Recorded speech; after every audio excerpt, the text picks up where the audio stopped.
Hello, everybody. Welcome into Sports by GSMC Podcast Network. I'm your host, Jeremy Lapidus. Welcome in. I hope everybody had a great weekend. Today, we are going to cover all of the major stories from over the weekend, including the NBA draft, which is taking place on Wednesday. We are going to talk about what that might entail as far as the number one overall pick, the choices there for the Atlanta Hawks, whether or not they might trade out of it, and who might trade into that number one overall pick. Then we'll talk a little bit about the Cavs hiring Kenny Atkinson from the Warriors. He finally takes a job after being rumored to take one for quite some time. He finally is taking a job in Cleveland. We'll talk about the implications of that, what it means for their future, and everything surrounding it in Cleveland.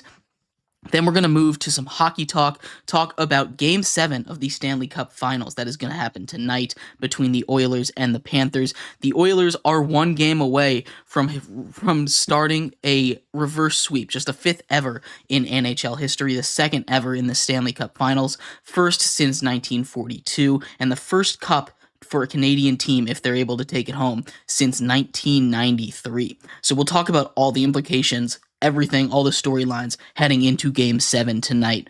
And then we'll move into some baseball as Edwin Diaz, the all-star closer for the Mets, is suspended for 10 games after getting caught with sticky stuff heading into his appearance last night. He was ejected and then suspended 10 games. He is appealing. We'll talk about everything and how that might affect the Mets with the trade deadline coming up right around the corner. And then we'll end our show on some Men's College World Series, a do-or-die Game 3 tonight between Texas A&M and Tennesse, who is going to take home their first ever Men's College World Series championship. We'll talk about all of that and more coming up at the end of the show. But before we get into the NBA, remember that if you would like to be an even bigger part of the show than you already are, all you need to do is go to GSMC Podcast, and them show up on the screen for you and everybody else around the world. See, if you do have a burning question about sports, anything at all that you would like to ask, go ahead and throw that in the comments. Throw in the chat. I will get to it as soon as I possibly can. Appreciate all of you guys for sticking around, talking some to me. Beautiful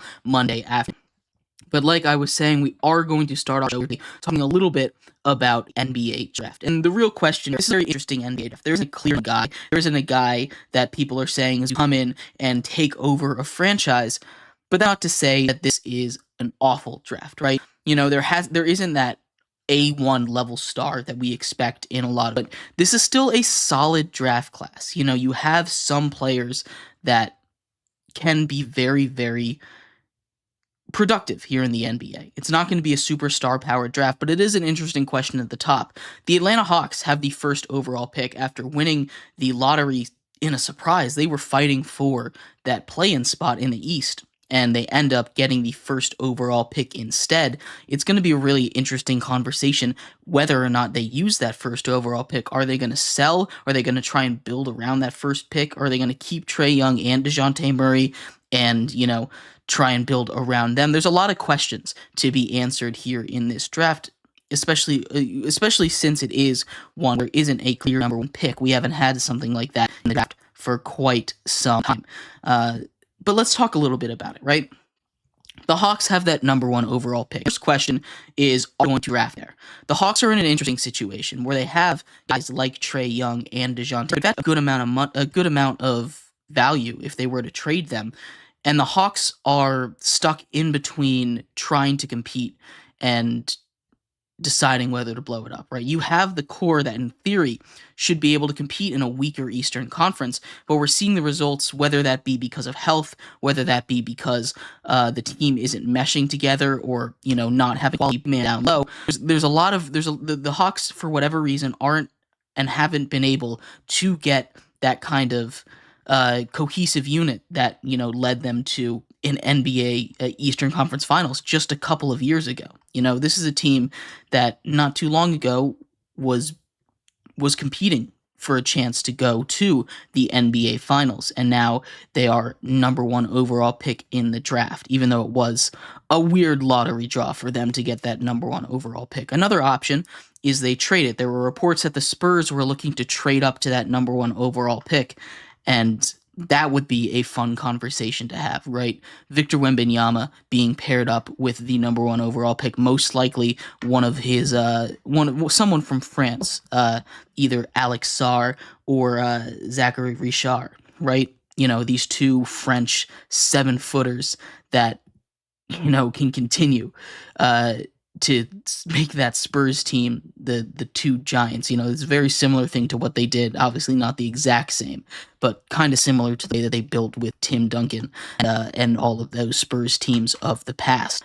So who knows? Maybe they're able to pull that off. If I'm the Hawks, I'm a big man here, because if I'm here trying to diagnose the Hawks issue, and there's a lot of issues with the Hawks, right? The Hawks aren't one piece away from competing, but in a weak Eastern Conference, if they're able to get a good piece, if they're able to get, for instance, a big man, like I said, that's something that they've really been missing. Clint Capella has fallen off a cliff since he was able to be that factor down low that he was a couple of seasons ago, back when they made a run to the Eastern Conference Finals, dispatching the Knicks in Madison Square Garden, that famous Trae Young wave. He was awesome in that playoff series.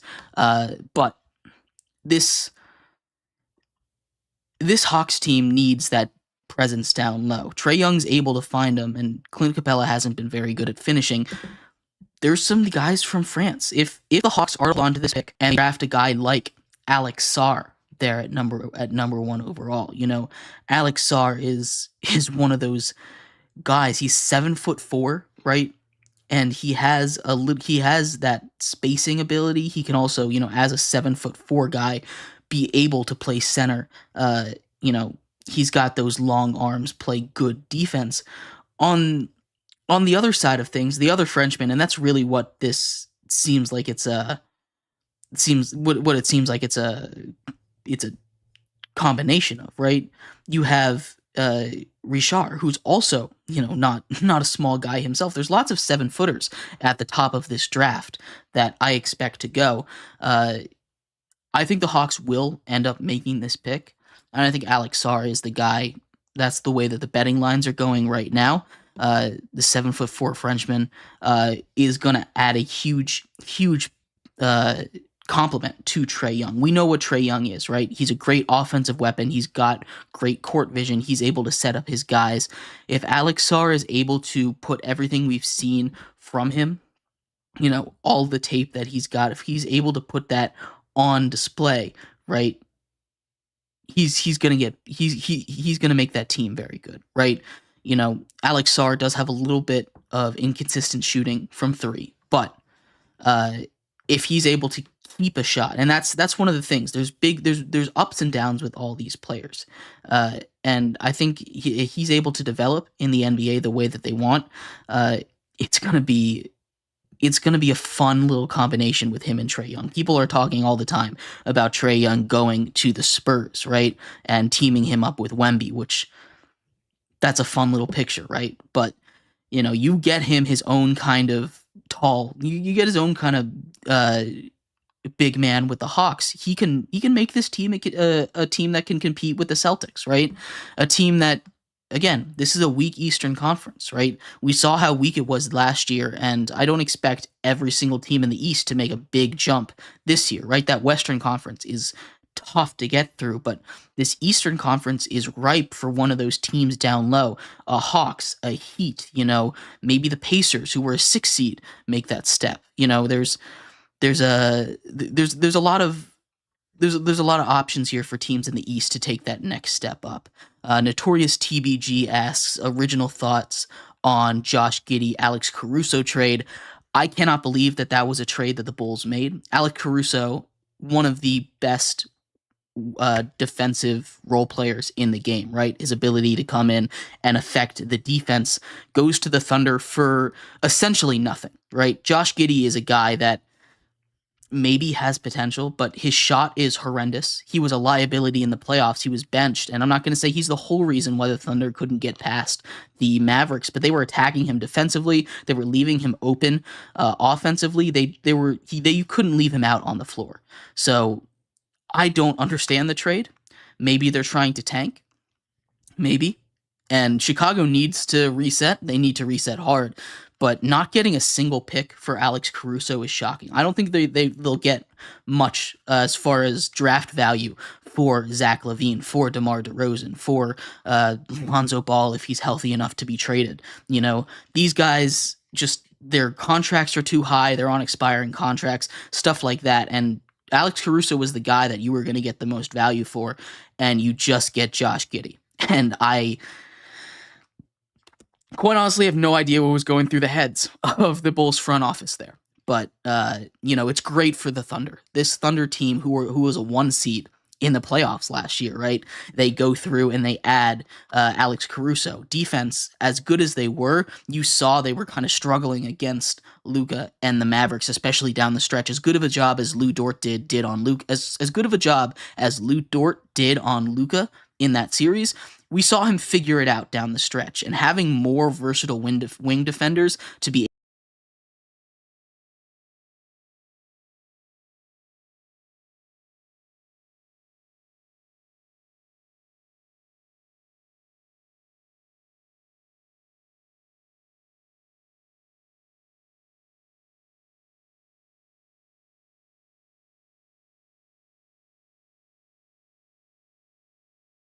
able to go after the rest of that Mavericks team.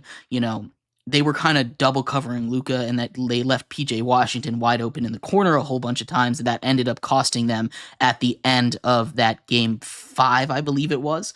When he got fouled on that 3 and made those foul shots to put them ahead for good. This is huge for the Thunder, and they still have many draft picks and assets to go and make a move to go add another star. This is a young Thunder team that's adding, and I think they fleeced the Bulls. So, hope that answered your question. Yeah, I think it's very exciting. Overall, right now, I think going back to the number 1 overall pick in the NBA draft, the Hawks, I think, are probably going to take Alex Sarr here. Again, that's how the betting lines have changed to. It was Richard, but I'm taking Alex Sarr here if I'm then trying to pair a quality big man who can finish down low with Trae Young before really giving up on that core that they've built, because they still have him locked up for a little bit. But anyway, in our next segment, we are going to move on to the Cavaliers. They hired Kenny Atkinson, the assistant from the Warriors, who'd been part of the Warriors coaching staff for quite a long time.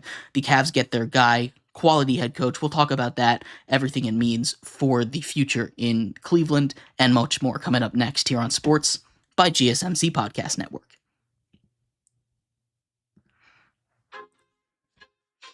Feel like I'm losing my mind. It's everybody in the world. Please, Lord, give me a sign, a sign. I feel like I'm losing my mind. It's everybody in the world. Please, Lord, give me a sign, a sign. I wanna be the greatest. Everybody on the fake shit. Look around and feel like everybody is the fakest. I make this every day on this fake shit. Hoping one day I blow up in the basement. Statement. The top is so vacant. I'm in this shit that I think is amazing. Waiting for my day when I'm playing. Sold out shows for 1,000 faces. Hey, give me that crown. Get in my way and to be put down. Hitting your place, I'll kiss my sound. If I want that shit, then I'll get it right now. I'm losing it, I'm losing fits, I'm losing shit. It's stupid myth. You choose to live, but choose to dip. You choose to fight, and lose your grip, and lose a gift. I feel like I'm losing my mind. It's everybody in the world now. Please, Lord, give me a sign, a sign. I feel like I'm losing my mind. It's everybody in the world now.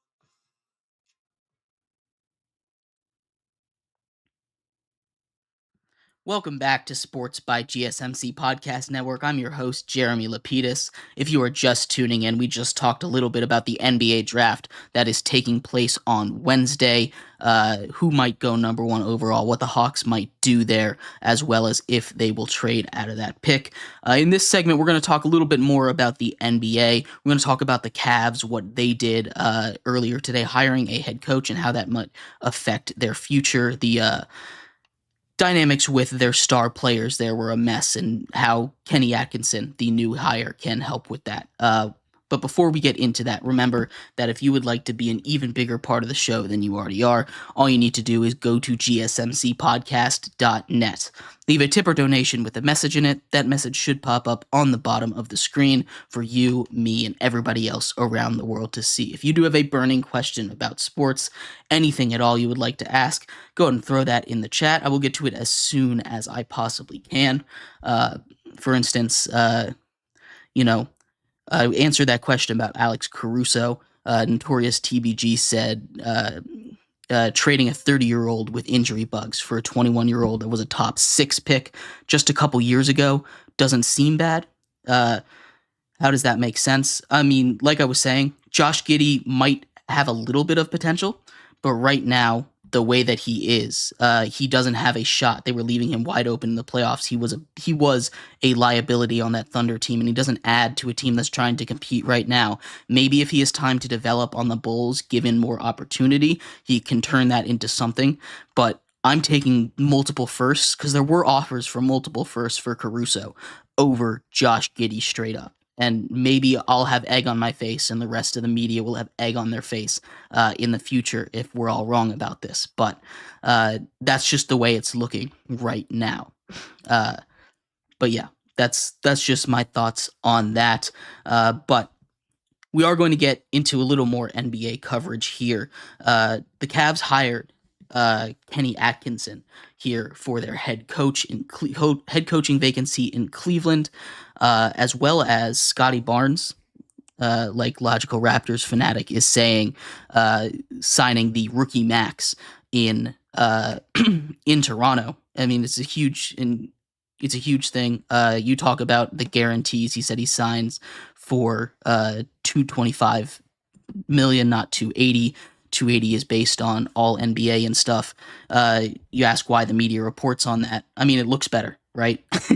It's the same reason why in the NFL they report contracts as the total value, not the guaranteed money, which is two different values, so it just looks better. You can get up to 280 like you were saying, but that 225 is what is guaranteed for him. It's a good signing, right? Scotty Barnes deserves that max contract. He's the guy that the Raptors are going to build around here for the rest of whatever this era is going to be.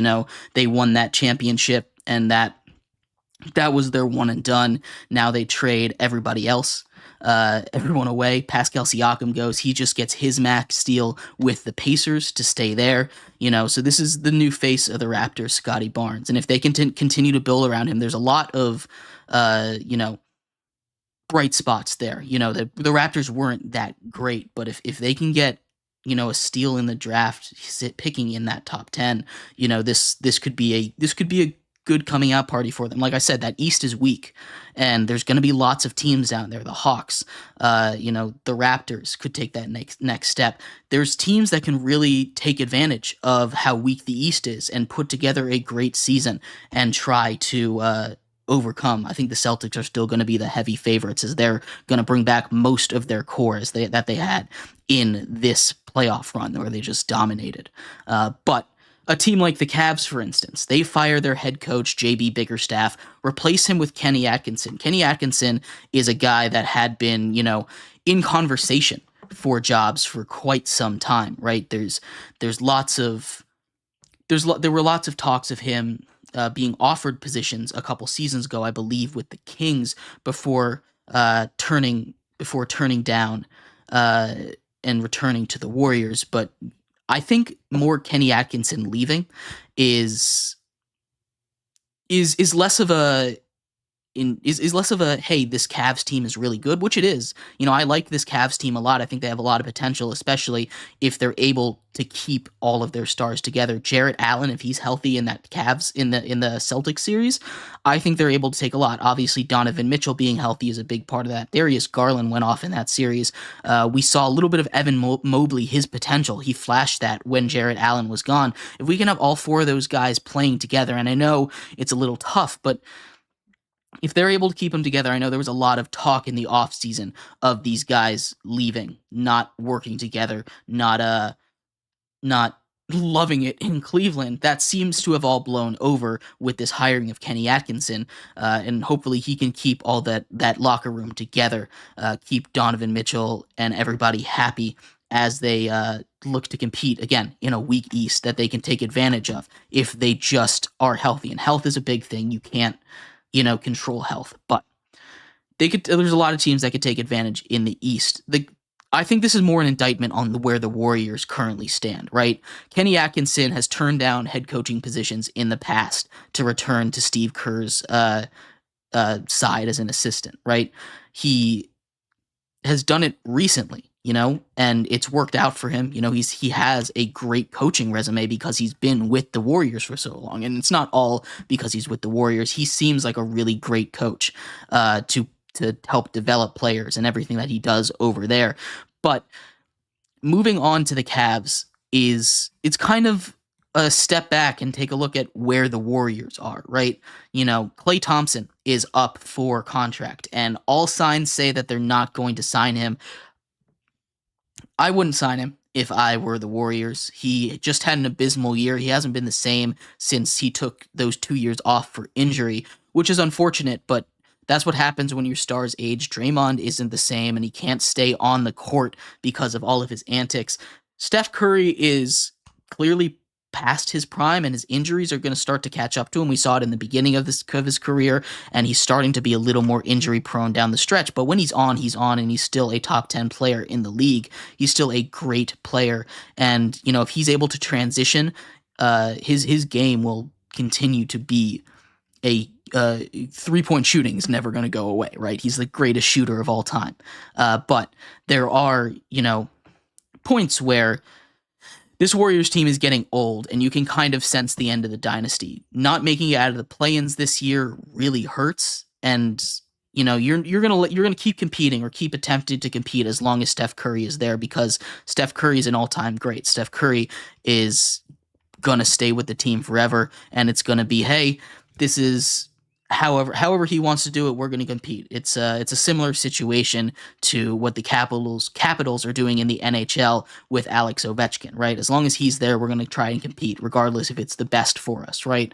And maybe some of those young guys can develop on the Warriors, but what this hire from the Cavs and Kenny Atkinson saying, hey, I'm ready to go from the Warriors really signals is that this is probably the end of what probably was a dynasty. I know some people dispute it, but that's a dynasty. That Warriors dynasty, they dominated that mid-2010 section of the NBA. They put together some of the greatest teams of all time, and they redefined basketball, right? They not single-handedly, but were a huge influence on the explosion of the 3-point shot. And it was wonderful. It was so much fun to watch. Well, as much as it sucked to have one team continue to win it all the time, it's special, the kind of stuff that we watch. And at the end of it, we can always take a step back and say, hey, that was special what we saw, right? But that's what this signals to me more than anything else. Again, I love the Kenny Atkinson hire. I think he was probably the best NBA level coach that was out there. Nothing against any of the other hires that were made, but I think Kenny Atkinson, he's proven when in Steve Kerr's absence that he can run the team just fine. Obviously, it's a little bit easier when you have a dynasty on your bench, but I think he's a guy that can really bring together this Cavs team that biggest issue isn't talent. Its biggest issue is culture and these guys wanting to play, right? There's stories of Jared Allen being able to play in the playoffs, but just saying, no, I might get hurt again.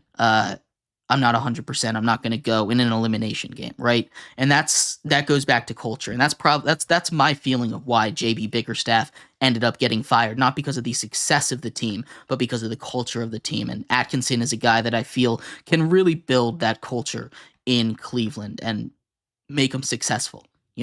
I'm really excited to see what this Cleveland team does. I'm a big Donovan Mitchell fan. I love the way he plays the game, and I think he's only getting better, actually. I don't think he's hit his peak yet.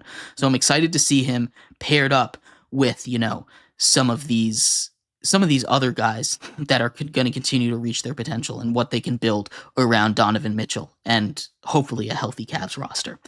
But anyway, let me know what you think of Kenny Atkinson hire for the Cavs in the comments. I appreciate all of you guys for sticking around, talking some sports with me here. In our next segment, we are going to move out of the world of basketball, talk about a historic Game 7 taking place tonight in Sunrise, Florida, between the Oilers and the Panthers. Why it's so historic, all those numbers, going into it, as well as the storylines for Game 7 of the Stanley Cup Finals. So stick around for that. We'll be right back here on Sports by GSMC Podcast Network.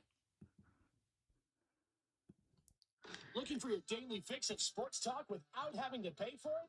GSMC Sports Network is available on YouTube. Just search GSMC Sports Network. Get your fix of daily sports talk shows on YouTube. Absolutely free. NFL, college football, NBA, MLB, MMA, UFC, fantasy football, and so much more. GSMC Sports Network has shows running all day long, with new sports shows starting every 2 hours. Just like on your favorite cable sports channel, except GSMC Sports Network is absolutely free. Just search GSMC Sports Network on YouTube to catch one of your new favorite shows, like the GSMC College Football Podcast, Chip Shot Football Podcast, Hoops and Heels Women's Sports Podcast, GSMC Basketball Podcast, and so many more. Check it out for yourself. GSMC Sports Network, now available on YouTube, absolutely free. Search GSMC Sports Network on YouTube.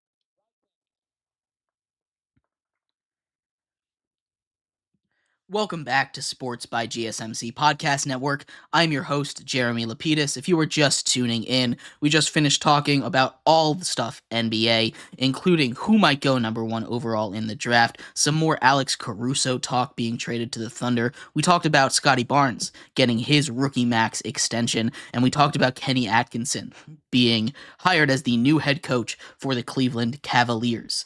In this segment, we are going to move out of basketball, talk a little bit about the world of hockey. The Stanley Cup playoffs, the Stanley Cup finals are here at its final game. It's gone as long as it possibly can. We are here in Game 7, a historic Game 7. On the verge of a reverse sweep, the 4th one in NHL history, the 2nd one in NHL Stanley Cup Finals history. We'll talk about some more numbers there and all the storylines in just a second. But before we do, remember that if you would like to be an even bigger part of the show than you already are, all you need to do is go to gsmcpodcast.net. Leave a tip or donation with a message in it. That message should pop up on the bottom of the screen for you, me, and everybody else around the world to see. If you do have a burning question about sports, anything at all that you would like to ask, go ahead and throw that in the comments, throw it in the chat. I will get to it as soon as I possibly can. I appreciate all of you guys for sticking around, talking some sports with me here on a beautiful Monday afternoon. I hope you guys had a great weekend as well.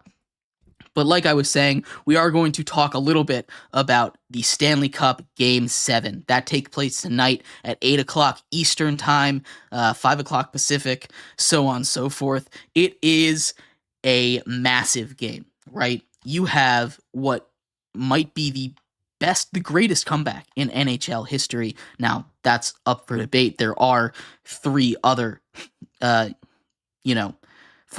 times where this has happened. 2011 was the last time it happened. I believe the Kings were the one that did it. This was in the first round. This one has a little bit more to it, though, because this is in the Stanley Cup Finals, the biggest stage in hockey, the battle for Lord Stanley, the greatest cup, the greatest trophy in all of sports, right? Florida looked dominant. Sergei Bobrovsky was a brick wall. He was not letting anything through for the first 3 games, regardless of how good the Oilers played. And like I said, like we've been talking about this series as it takes place, the Oilers seemed like the better team the whole time. They really did. And yet, Sergei Bobrovsky was able to keep the Panthers in it until he wasn't anymore. It's like he ran out of gas. And it's not like he's playing awful. It's just this Panthers team has played a lot of hockey. Right? This Panthers team, this is their 2nd straight Stanley Cup final, right? They make it all the way last season, losing 5 games. Now they're playing into June for the second straight year. This is hard on their bodies. This is hard on these players. It's a long season when you go back to back, and that's why any kind of dynasty in hockey is so hard to get. Those back to back. This is such an impressive run by the Panthers, being so dominant thus far into the playoffs, and the way they play so physical as well. Being able to stay dominant while staying physical is really hard when you play this much hockey. And I think we're starting to see it wear on their bodies,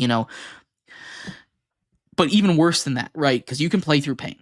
They're hockey players. They're professional hockey players. That's part of their job description, play through pain, right? But the more scary part, if you're a Panthers fan, is how demoralizing it has to be this close to being reverse swept, right? The last time this happened in the Stanley Cup Finals was 1942. 80 years ago. It's been 80 years since this potentially happened. The Maple Leafs reverse swept Detroit back then, right? 1942. Connor McDavid had back-to-back 4-point games. He was held scoreless, and I really think that the game plan against at least the stars of Edmonton, especially Connor McDavid, when he was out on the ice in Game 6, is something that might lead to success, right? Leon Draisaitl came in huge with a couple assists there, but they held Connor McDavid off the score sheet entirely. He didn't even get a shot in until, I believe, the third period. Or maybe he didn't get a shot in at all. I don't have the box score in front of me. But, Connor McDavid has been amazing. And I think he's a lock for the Conn Smythe Trophy, the NHL MVP for the playoffs. I think he's a lock for that trophy. Regardless of what happens here tonight. He's been able to pilot this team that had its struggles. Stuart Skinner has been incredible for them when they needed him. After he got benched in Game 5 of that Vancouver series. Ever since then, when he got the reins back in Game 6, after Picard lost that game, he gets that reign back. He hasn't looked back. They dominate a Stars team that was better than them, I think. They dominate I guess, at least for this back half of the Stanley Cup Finals, they've been dominating. And even in the beginning, right, you could argue Game 1, they played better in all 3 periods. You could argue in Game 3 that they played better in 2 of those 3 periods, right? You could argue that they won at least 1 period in every single game of this series, even when they were losing. This Panthers team just needs 1, and it is scary to think of how close they are, if you're a Panthers fan, to being on that wrong side of history there, right? You have, for the first time, the Cup could go home to Canada since 1993. It's been 31 years since the Stanley Cup was in Canada. It's a long time for Lord Stanley to be away from home, and I don't have a lot of words to describe what happened to this Panthers team, because it's not like their play style has really changed. It's not like their physicality has changed. It's the Oilers' ability to deal with it. The Oilers' ability to muscle through, get those breakaway opportunities. And I don't want to put the blame on Sergei Bobrovsky, because he's still been playing great hockey, right? He's run out of gas. And he needs to buckle up and play one more game. And I know that's a lot to ask after playing into June. It's June 24th, right? A couple years ago, the season would have ended 2 weeks ago, right? Even in a Game 7, it would have ended 2 weeks ago. This is a lot of hockey, a lot of stress, wear and tear on these players' bodies. They're gonna fight it out. This is do or die. This is everything. Last game of the season, regardless of what happens. And it's back in Sunrise, Florida, right? Where the Panthers have been really good all season long. They've been really good at home. They need to come out, and they need to come out with energy. Edmonton has done an incredible job coming out with energy, not getting demoralized. They've been able to play high-energy defense, and that's for a team like the Edmonton Oilers, where when they're playing like this, their ceiling is as high as anybody in the world, right? Because their defense is playing. We saw them go on a 16-game win streak this season, for God's sake, right? This was exactly what Stuart Skinner was doing during that stretch, right? He was allowing less than 3 goals a game. That defense was playing with high energy, and they weren't letting those great opportunities get by them, right? But also, we've seen this Oilers team. Think back to the very beginning of this season. Stuart Skinner was playing awful. That defense, we've seen it in this playoffs too. That defense plays lax and they give up a lot of goals, right? This defense isn't talented. It's just effort. It's one of those things where hard work beats talent when talent isn't trying, right? And that's not to say that the Panthers aren't trying, but that's the best kind of anecdote that I can put on this situation to try and explain why the Panthers have gotten to a Game 7. This is only the third time in Stanley Cup history that someone has forced a Game 7 after being down 3-0. This is insane territory. McDavid has broken Gretzky's records already in assists. He's probably not going to end up breaking that all-time points record. He is 5 points away, and I don't think he's going to get 5 points in this game.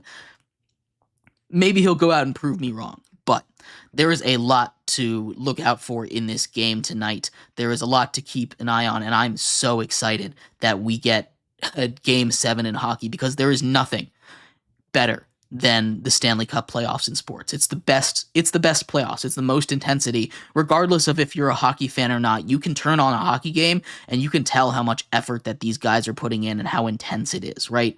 You can tell how much passion it is in hockey, right?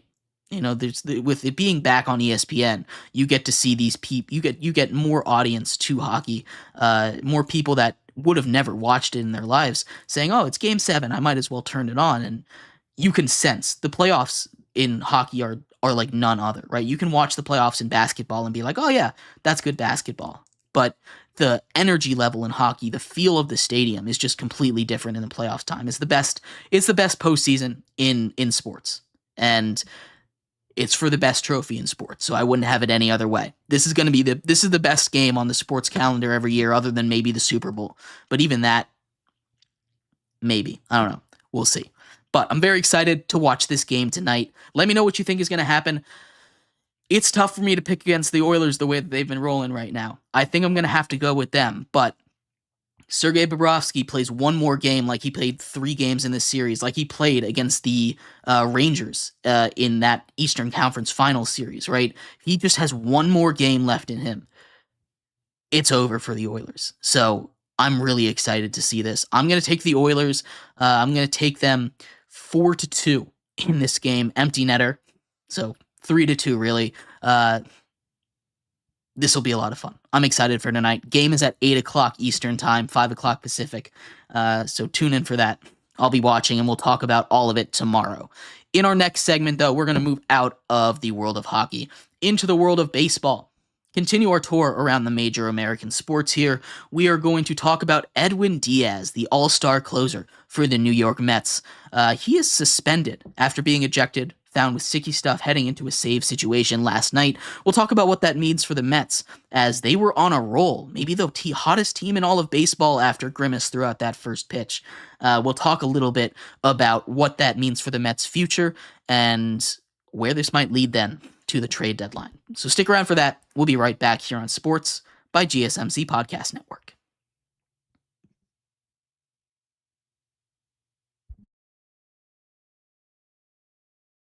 Latest podcasts available anywhere. Go to the podcast app on your cell phone and type in GSMC to access free content-rich podcasts on health and wellness, book reviews, sports, entertainment, relationships, social media, movies, technology, finance, and even weird news. Subscribe and download the GSMC Podcast Network's family of shows, available everywhere podcasts are found.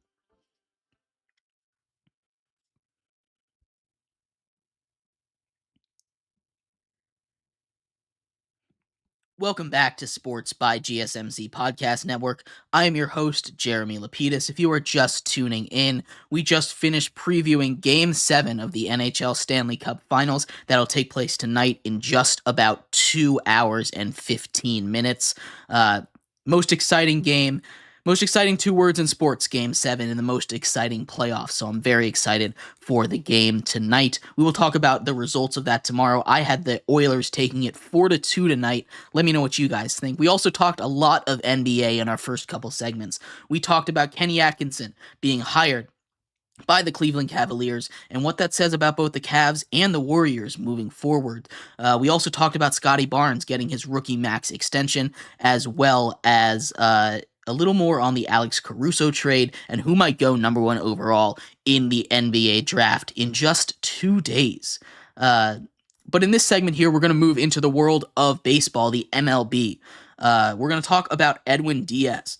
Edwin Diaz, who took the world by storm just 2 seasons ago when he was an elite closer for the Mets. Unfortunate injury took him out of all of last season at the World Baseball Classic. He is back. He's not putting up his elite world-breaking numbers, but he's still been a great closer and a great bullpen guy for the struggling Mets team this season.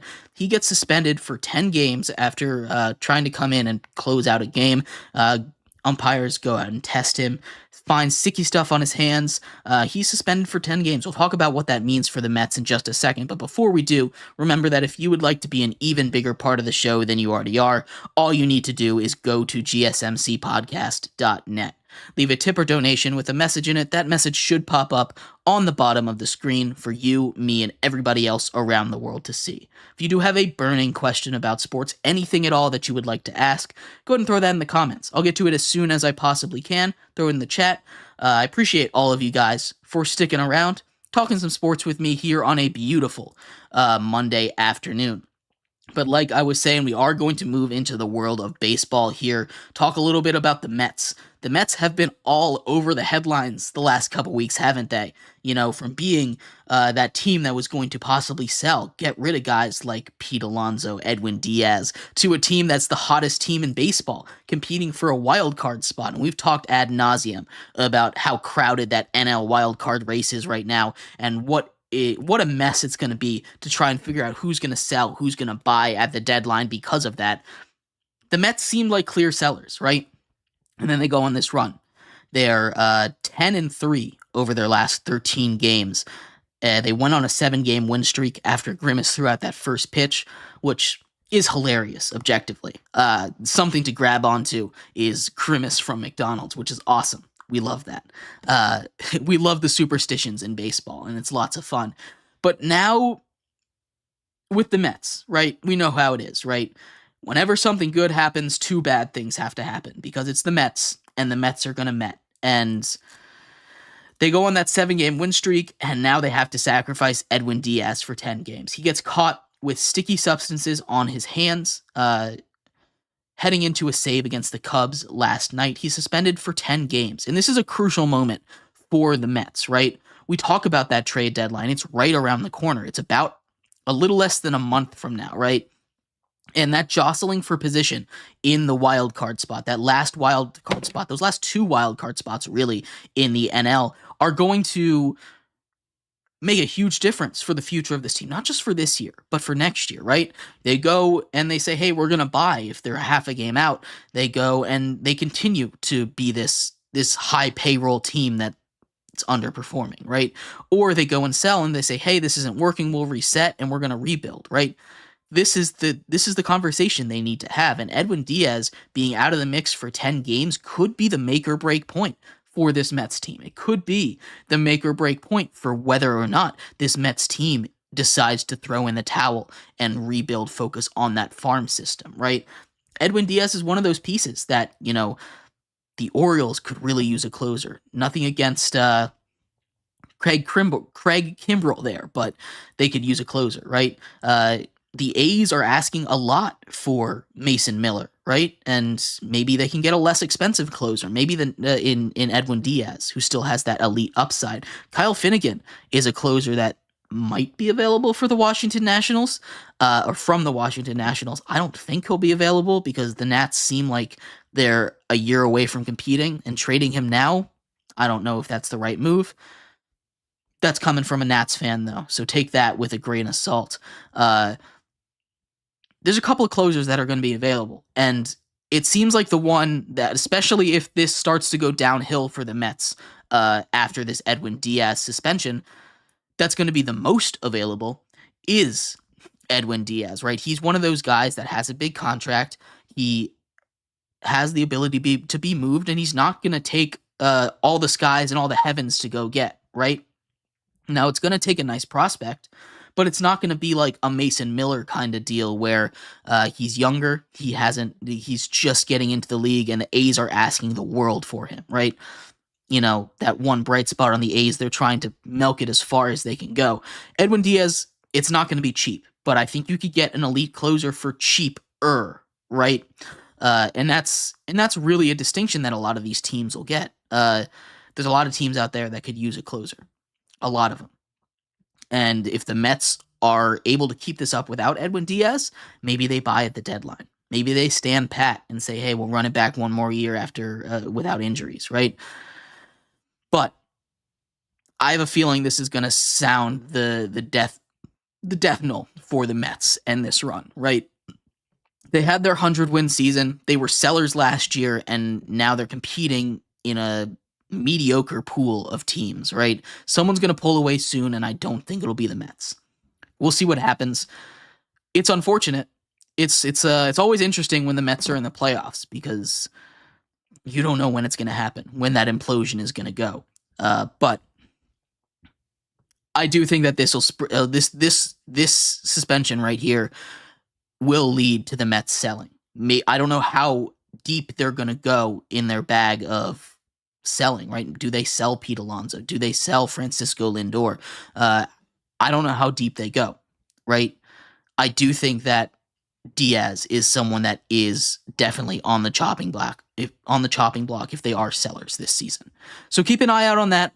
Obviously, it'll depend on what the Mets do for the rest of this season, or for the rest of for the rest of this month before the deadline, right? Edwin Diaz, still, the Mets could rattle off a few more wins without him.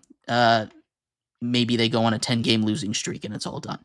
But from where I sit right here on June 24th, I think this is the coffin, the nail in the coffin for the Mets as far as competing for the playoff spot. But baseball is weird. Anything can happen. In our next segment, we're going to finish up our show. We're going to finish up baseball talk. For those who are unaware, the Men's College World Series is going on right now. They play a 3-game set to determine the winner, and Game 3 is tonight as well. We'll talk about that, talk about who's going to win, who the players are, and what the situation is looking like down in Omaha, Nebraska. So stick around for that. We'll be right back here on Sports by GSMC Podcast Network.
Welcome back to Sports by GSMC Podcast Network.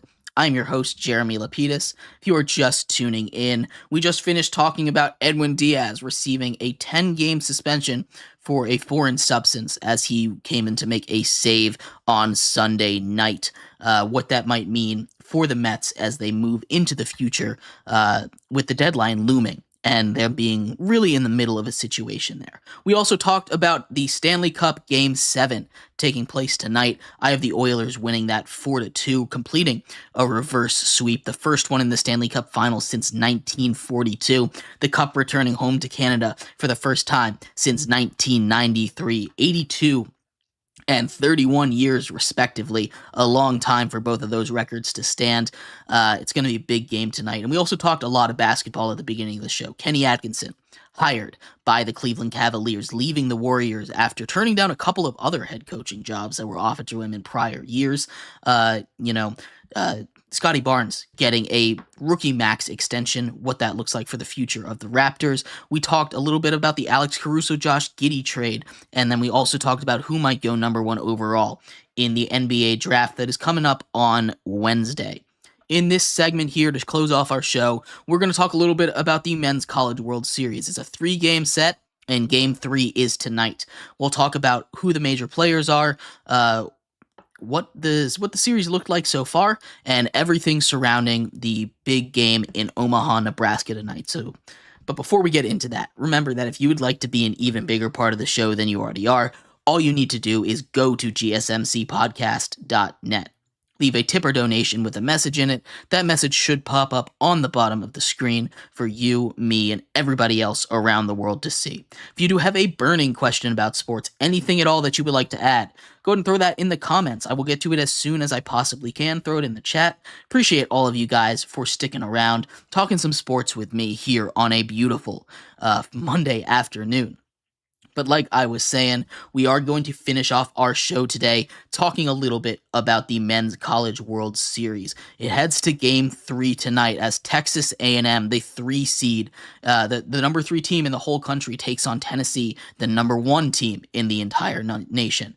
The number 1 seed in college baseball has never won the Men's College World Series, at least since they went to that new format of 64, 16, 8 champion, right? They've never won since that. I believe that was back in 2011. But Tennessee is right on the verge of it. They lose Game 1, 9-5. Their starting pitcher, their ace, gets rocked in the first inning and is pulled before the first inning is over, potentially so he can come out tonight and be that guy that they need to rely on to win their first ever Men's College World Series. For both of these teams, it would be their first ever Men's College World Series. Tennessee made it once back in the 50s. This was when it was a 1-game playoff. They ended up losing then. Texas A&M has never made it. In their 130-year history of playing college baseball, they've never made it. So this is their first one. This is going to be the 9th year in a row that an SEC team at least makes it.